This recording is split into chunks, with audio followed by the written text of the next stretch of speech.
आपण पाहताय महाराष्ट्रातील सर्वात जलद news network Maharashtra police news 24। Mangesh Kalokhe यांच्या हत्या प्रकरणात 2 आरोपी अटक। नमस्कार, आपण पाहताय महाराष्ट्र पोलीस न्यूज 24। मंगेश काळोखे यांच्या मुख्य 2 आरोपी पोलिसांच्या ताब्यात। रवींद्र देवकर व त्यांचा मुलगा दर्शन रवींद्र देवकर पोलिसांच्या ताब्यात। जिल्हा पोलीस अधीक्षक आचल दलाल यांच्या मार्गदर्शनाखाली 8 वेगवेगळ्या टीम कार्यरत होत्या।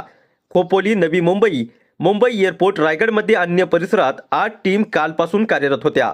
रायगड जिल्ह्यातील नागोठणे येथे आज सकाळी रवींद्र देवकर व दर्शन देवकर यांच्या गाडीला पोलिसांनी गाडी आडवी घालत पकडले।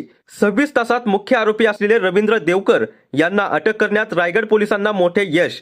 काल दिवसभर खोपोली शहर बंद ठेवण्यात आल्याबद्दल जोपर्यंत आरोपींना पकडत नाहीत तोपर्यंत मंगेश यांची बॉडी उचलली जाणार नाही असा थेट सवाल नागरिकांनी केला होता। या हत्यामागे कोणाचा हात आहे अजूनपर्यंत हा उलगडा झाला नाही, परंतु खोपोली शहरामध्ये पोलीस बंदोबस्त हा मोठ्या प्रमाणात तैनात करण्यात आला असून कुठेही अनुचित प्रकार घडू नये याकरिता पोलीस बंदोबस्त ठेवण्यात आला आहे। अजून बाकीचे आरोपी फरार आहेत, त्यांचा पोलीस शोध घेत आहेत। लोकांची मागणी आहे लवकरात लवकर आरोपींना पकडण्यात यावं।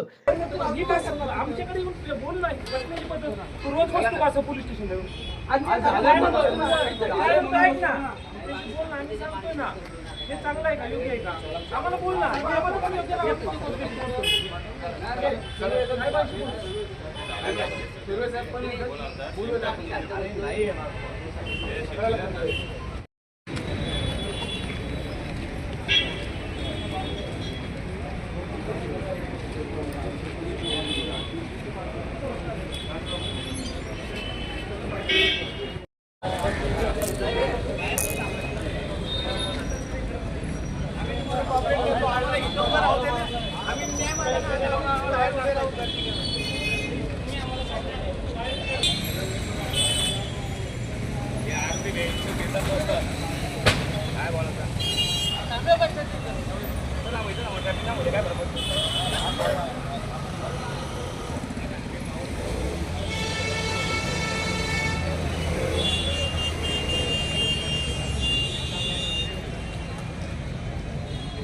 महाराष्ट्र पोलीस न्यूज 24 साठी रायगड जिल्हा उपसंपादक संजय गायकवाड।